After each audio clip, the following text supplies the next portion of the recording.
Continuing our series of breaking the cult, I hope I don't digress too far in this particular one, but I'm just going to talk a bit more freely than I usually do. I went shopping today, to prevent my family and myself from starving, and something interesting has happened. Yesterday, I had a consultation, if you want to call it like that, with my GP, my general practitioner, my doctor, arising from my having gingivitis. I had asked for medical certification to formally state that I have a medical reason for not wearing a mask. I have it anyway, that's I've given that reason, particularly since kind of mid-December of 2020.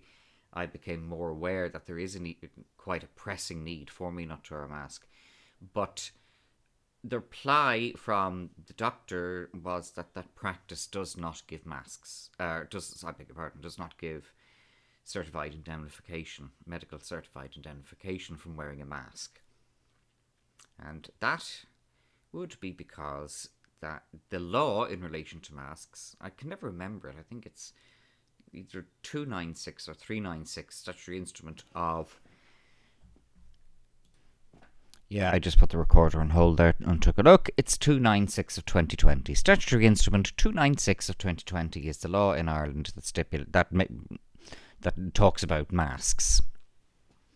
Now, when I read this thing back in August of 2020, I immediately said to everybody I wouldn't worry about it.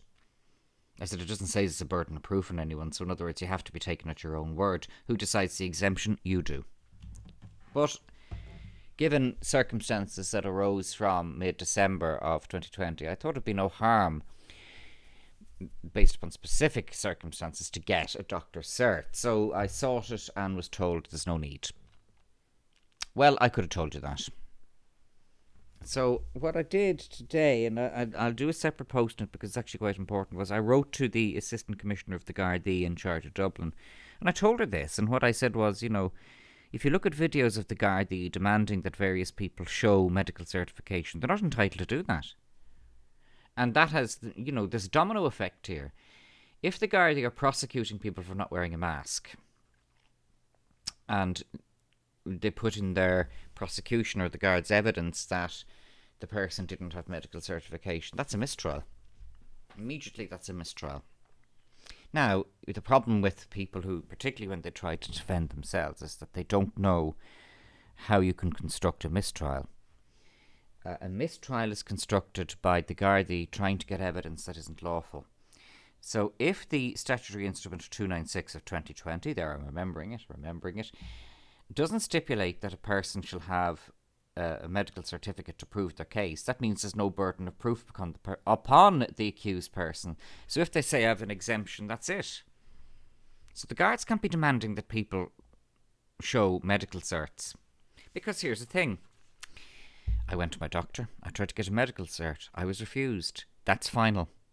Am I going to get a new doctor? No. Am I going to challenge this with the doctor? No. Am I going to appeal it? No.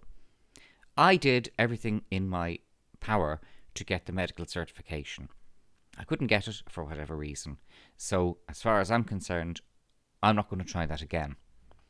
People don't realise this. Don't get into fights with doctors and people, or I'll appeal, I'll sue, I'll do all the rest of it. The doctor's decision in that regard is final, and the court will have to respect that. Again, we have another grounds for judicial review there. I had made a reasonable effort. To get medical certification, and didn't work. I didn't get it because I don't need it. So I don't have a grievance with the doctor, but I'm going to stand over that if anybody tries to prosecute me. They're not, because it would have happened already. Because I haven't worn a mask once. And I'm absolutely not going to wear a mask, now at this stage. Under no circumstances it'd be wrong for me to wear a mask at this stage. So this leads on today to the supermarket. That's where I started my winding little speech here.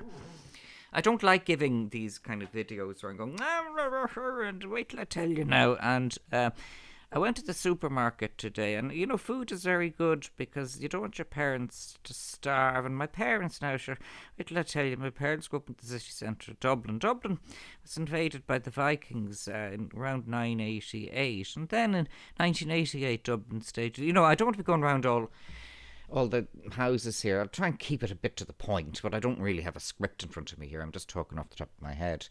Well, I went shopping today, and I have permission from that supermarket not to wear a mask. At no stage in that supermarket or any other supermarket has anyone said a blind dicky bird to me about not wearing a mask. On one or two occasions in other shops, people have said, "Where's your mask?" I mean, members of staff have said, "Where's your mask?" I've said, "I have an exemption." They've said, "That's okay." So I'm wondering what the score is here with D. Wall. James Street. It's still here I am. Here I am in Star Street Garden. What's she up to? Because D. Wall is the bad luck fairy. D. Wall is the bad luck fairy. I may be the good luck fairy. And, all the people out there are going to be, "Oh, fairy, he's a queer." Yeah, okay, right. But D. Wall is the bad luck fairy because it's real interesting. Anybody who associates with D. Wall tends to end up A, in court, and B, getting a conviction. Gemma O'Doherty, Angie Heathland, and all the other ones. She's bad luck, old D. Yet. D, actually, her real name is Dolores Webster. Interestingly with old Dolores Webster, she never gets into trouble now, does she? So she abuses the Gardaí, she video records them, she breaks the social distancing rules, she breaks the mask rules, she goes to shops with semi-literate or half-literate letters, about rights and this. She quotes law from the UK. She acts as a legal representative, although that's an offence in Ireland. You cannot act as somebody's legal advocate unless you're a solicitor. And by the way, you can't even do it if you're a barrister or a member of the Law Society. The Law Library. The Law Society is the association of the solicitors. The Law Library is the association of the barristers. No, you cannot off the street enlist a barrister. This arose in court a while ago. And the judge of the High Court said, look, you don't have to use a barrister if you use a solicitor. All the way up to the Supreme Court, a solicitor advocate can act for you. It's a bit like America. So no, I'm not going to allow you to just hire a barrister off the street. Barristers work for the bar, or for the law library, as I described. They don't work even for you. What happens is the practicing solicitor goes in and hires the barrister. But if you want to save money, just get a solicitor who's a good advocate. Alan Shatter did that in the 80s. So, only a practicing solicitor, an indemnified, registered, up-to-date practicing solicitor can act as a legal advocate in this country. I agree with that. I agree. I wish they'd enforce it a bit more, because otherwise you wouldn't have D-Wall. After all, D-Wall into house. And we got Declan McScobie here. I'm looking at just Declan. Thumbs up. Yeah, Declan McScobie here from Drogheda, and he's just finished the scabies treatment. Yeah. So no, she is not entitled to act as a lawyer. Nobody's going after her for that. She causes trouble left, right and centre, and she's bad luck. She's bad luck. Well, I'm going to say it here. In my opinion, D-Wall is a Garda plant. There, I've said it. I think I'll do another video on that in a bit more detail, because there are some very good skit videos done of D-Wall by a comedian called Therese Cahill. Now, Therese Cahill and I don't agree on the mask thing, but she is at those videos. She does a D-Wall make me die laughing.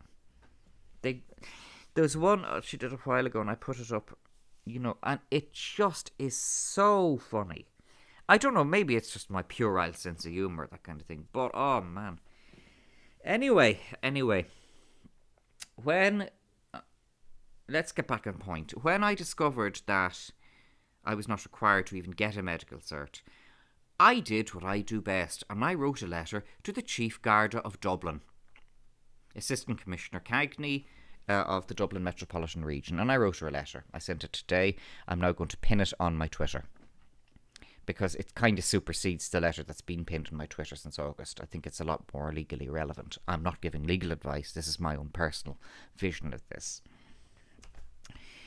What I said to the assistant commissioner, off the top of my head, I don't have the letter to hand here. I didn't actually print it out. It was all done by PDF and sent to the guards by PDF. They acknowledged it immediately. Was that if I'm not required to have medical certification, then it is ultra vires is the term to claim that there's a legal obligation on my part to otherwise. So, in practice, members of the Gardaí cannot be stopping people, or if they're called into a supermarket, that kind of thing, when somebody is live streaming. The guards cannot say, well, we need to see your medical certification. Moreover, they cannot even ask. So, in my case, I claim an exemption under Section 5A1 and 2, but primarily A1, difficulty breathing. I would also claim the extreme distress thing. It is very distressing to wear these goddamn things, but more pertinent is A1, difficulty breathing. I have gingivitis. I don't, it's wrong that breath should be kept to itself. It would make me ill. It would give me acne. It would give me eczema. It needs to be released. I brush my teeth every day. I brush 3 or 4 times a day. I floss. I eat a lot of red meat as well, so I get that out of my system. But at the same time, I do have gum disease, and that cannot be. I've tried to shift it, but it's fairly intractable. It's not bad, the teeth aren't falling out of my head, but I cannot be holding on to that in my mouth. It needs to be released.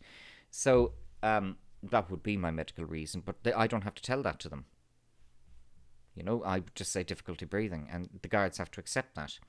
One of the points that I made then in the letter is that the guards are going beyond their limit. If they are demanding or claiming to be able to make a lawful demand that a person has to give them either state their reason for difficulty breathing or show medical certification, that could then lead to a mistrial and to cases collapsing. A lot of people don't realise this. People talk about common law and all this carry on, but the Gardaí are actually limited. They are limited to prosecuting people or investigating people. In other words, a prosecution brought by the Gardaí would be a summary prosecution. Anything that's not summary, that's more serious, has to be approved by the Office of the Director of Public Prosecutions. The guards do the investigation, they compile a file, send it to the DPP. The DPP decides whether to do a prosecution or not. The guards cannot prosecute you for not breaking the law. So they can only prosecute you for things that actually are in the law. So if the law says, or the law omits to oblige you to have medical certification in relation to the exemptions, then the guards can prosecute you because you don't have medical certification. Once I put it that way, it sounds blindingly obvious. But it's the truth. It's the truth. If the law does not oblige you to have medical certification, then the guards can't be saying otherwise. They don't make the law. And in fairness to the guards, as I said before, I've come across them in shops with me not wearing a mask, and they've been 100% grand. It's not as if they've given me trouble or they've behaved like the Gestapo. Far from it. Far from it. Not at all. They know that I'm not looking for trouble. Okay, I'm not going to wear a mask, but notwithstanding the fact that I'm not going to wear a mask, they know me. They know I'm, the local police around where I live, they know me. I'm involved in the local community. I'm involved in planning issues and other community issues through Howth Sutton Community Council. I organise events in Howth in relation to the community. I've brought numerous judicial reviews and legal challenges to protect our community. They know that. They know I'm a respectable citizen, but they also know that I'm legally active. In other words, okay, I'm a respectable, law-abiding citizen, but I also exercise my civic duties. And Ireland has a strong tradition of that. We have a strong tradition of town hall meetings here. Ireland is a great country for town hall meetings. Wonderful country for that kind of thing. They don't mind that. The guards aren't, they don't see me because I organise town hall meetings to stop developers from ruining my community. They don't see me as an immediately seditious threat. So, I've encountered the guards twice. On one occasion, somebody called the police because I wasn't wearing a mask. The management of the shop said that they'd no complaint about me and I had permission. So the guards said, well, there's nothing for you to answer. On another occasion, I casually met 2 guards I knew in the supermarket and me not wearing a mask. Christian, they said, come here. Yeah, I said, how are you getting on not wearing the mask? Has anybody given you any hassle? Yeah, I said, customers have. And now that leads on to today's story. I said, customers have. I said, but I got permission from the shop not to wear a mask. Oh, well, they said, sure, you wouldn't have been let in. You wouldn't be here talking to us if you hadn't got permission. That's it, I said. So they said, that's interesting. The two guards are actually interested to hear, you have refused to wear a mask. You've gone about it lawfully. Actually, really, the proper lawful way, not the way all these ones on YouTube say. I didn't go to YouTube college, the law school of YouTube. I did not go there. This is why I'm not giving people legal advice. I'm not a solicitor or a barrister. I can't give you legal advice. Don't contact me looking for legal advice. Please go away. People contact me looking for legal advice because I brought high court cases. Do you want to see how many of those cases I goddamn lost? I can give you legal advice on how to lose a case in the High Court. Another thing I can give you legal advice on then is how to deal with the collateral damage of an order of costs. But if you're bringing a public judicial review, if you're bringing a general planning judicial review, you should, in your opening paperwork, seek a public interest anti-suit protective costs order. What that means in plain language is it's a public interest case. It's got general public relevance. Before the case begins, you're seeking an order of the court to indemnify you against having costs levelled against you if you lose. That's what that means in layman's terms. But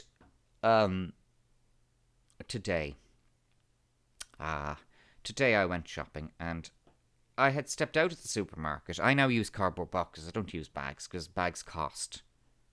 That sounds like Fame. Do you remember your woman on Fame? You want fame? Well, fame costs, and here's where you start paying. Well, I'd have always said if I was in the Fame school, okay, listen, how much? Can I give you $100? But I always remember that at the start of Fame, that tyrannical teacher, Miss Grant. You want fame? Fame costs, and here's where you start paying. I'm digressing slightly.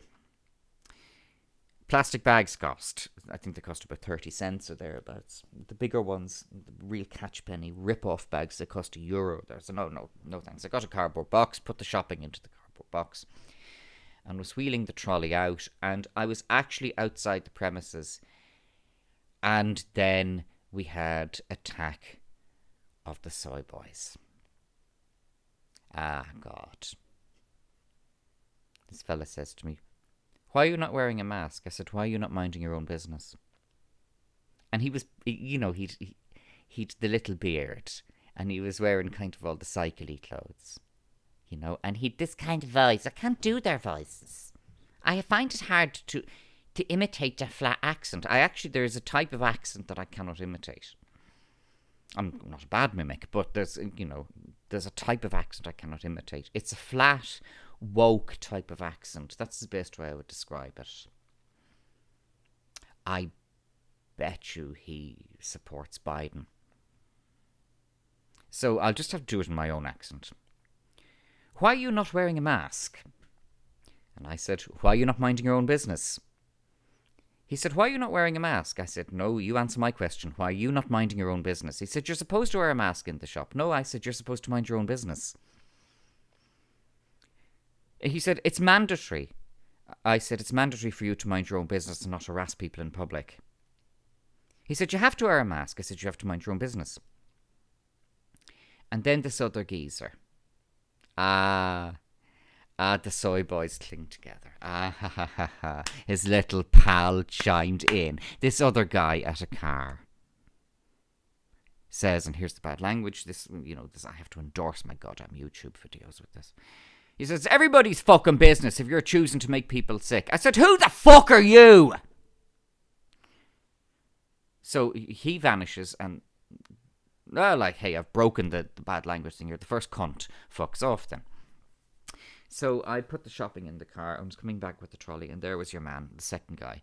I went over to him. I said, who? He was in my way, you see. So I didn't approach him, but I walked towards him because he was in my way. I said, who are you? I said, who are you to come up and harass people for not wearing a mask? He said, I had open heart surgery, and you're putting my life at danger. Well, I said, I'm sorry. I'm sorry that you think I care. He said, you're just a total prick. I said, another word out of you, I'll have you arrested for abusive and threatening behaviour in a public area. Get out of my face.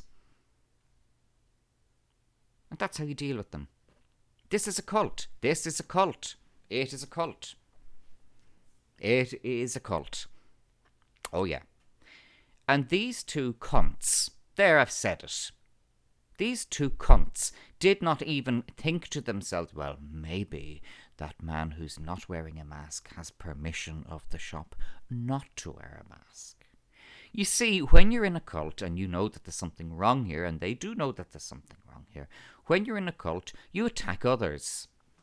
That's what you do. You attack others who, who are apostates, or who are unclean, or who are heretics. If you accept, and I do, that these people are victims of a cult, then they're looking for heretics. Well, I'll give them something to look for. What are they going to do? Call the guards? Yeah, that one tried before. That one was tried before. How did that particular script end? Calling the guards on me for not wearing a mask in the supermarket. I have a very strict rule. I'm always polite to the staff in these supermarkets. Without exception, I'm polite to the staff in these supermarkets because they're in charge. So if somebody in the shop were to say to me, sorry sir, why are you not wearing a mask? I'd simply say I have permission not to. In that particular shop, because that's the truth.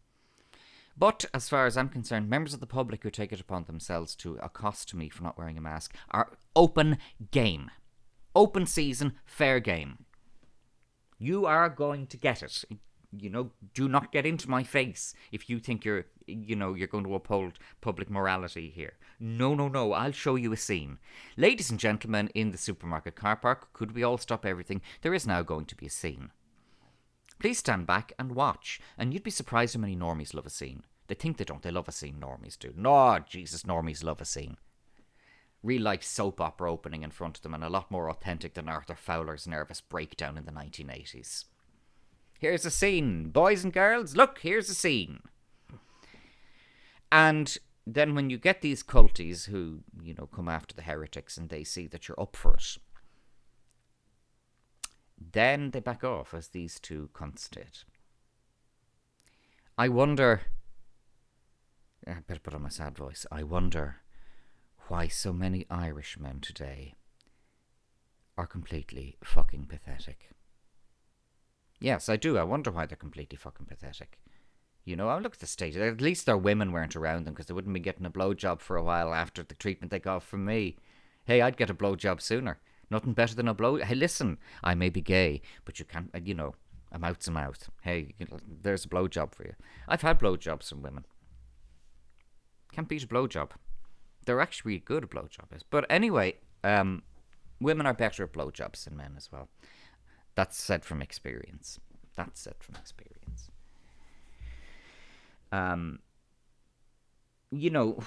has happened to our men that we have these whinging little fucking soy boys? What has happened to our men? Then we look at African men, we look at Eastern European men, and they're real men.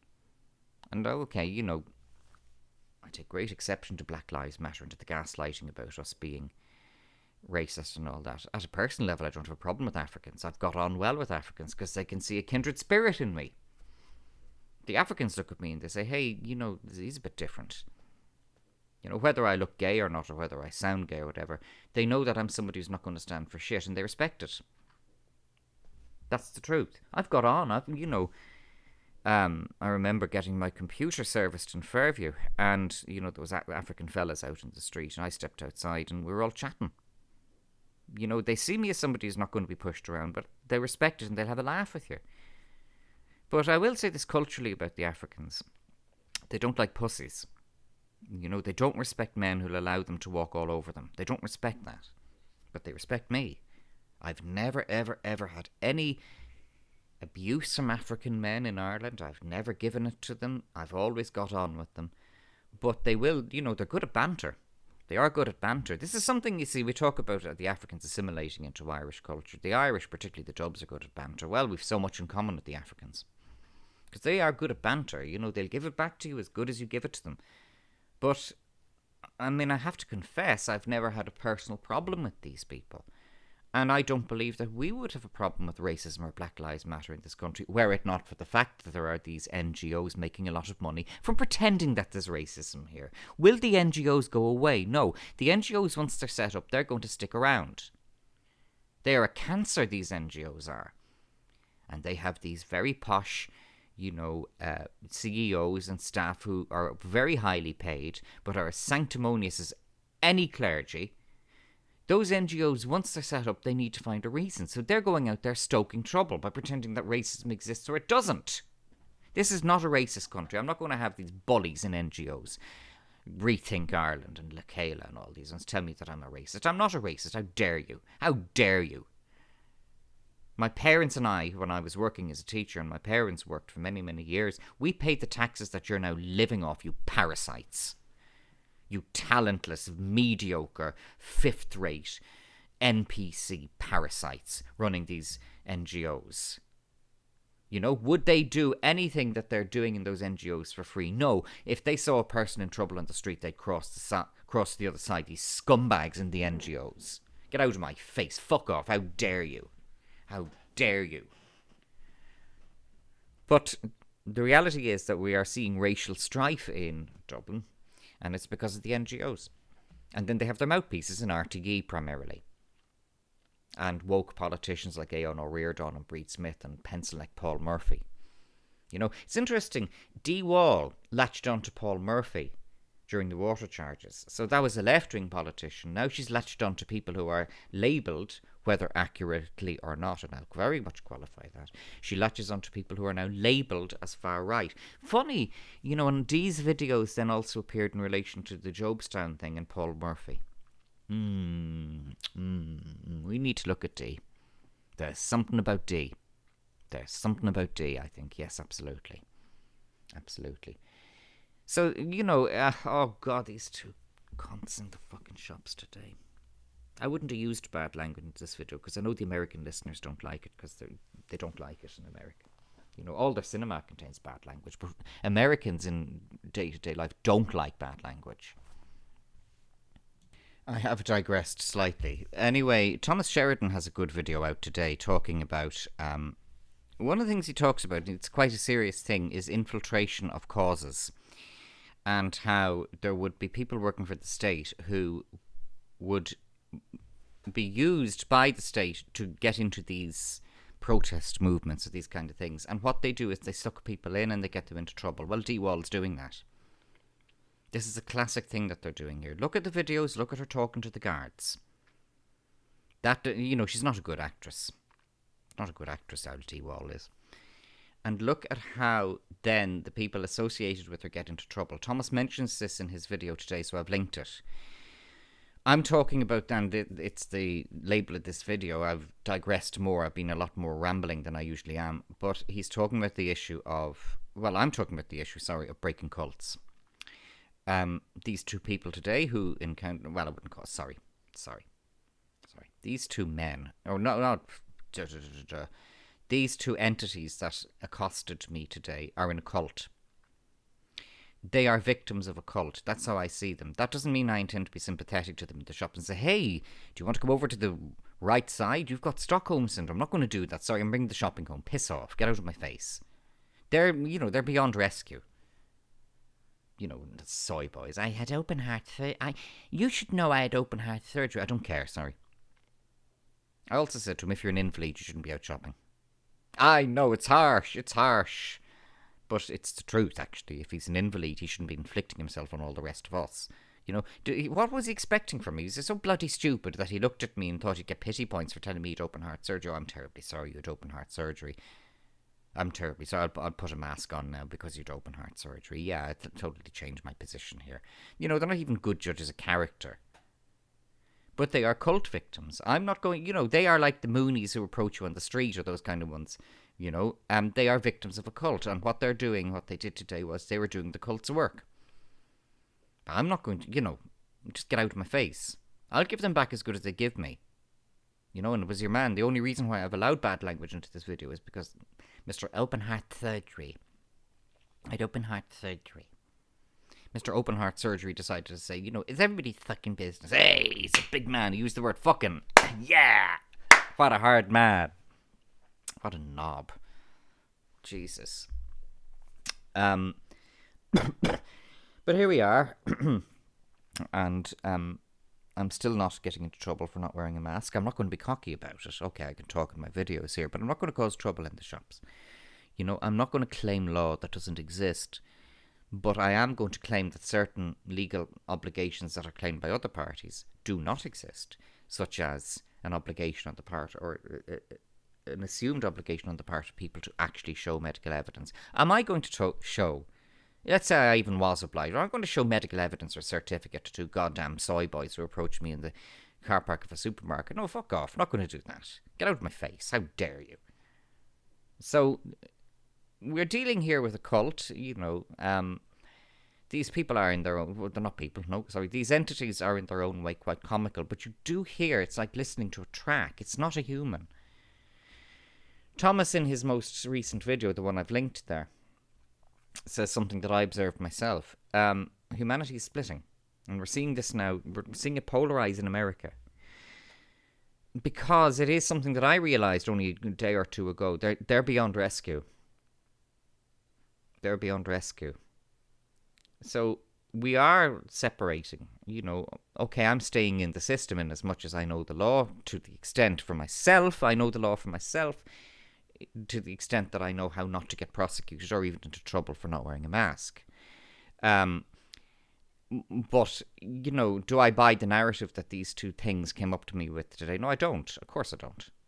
You know, it's all coming from RTE, and sure, I can tell, anybody can tell you, or anybody, any human can tell you, of course, that RTE tells lies.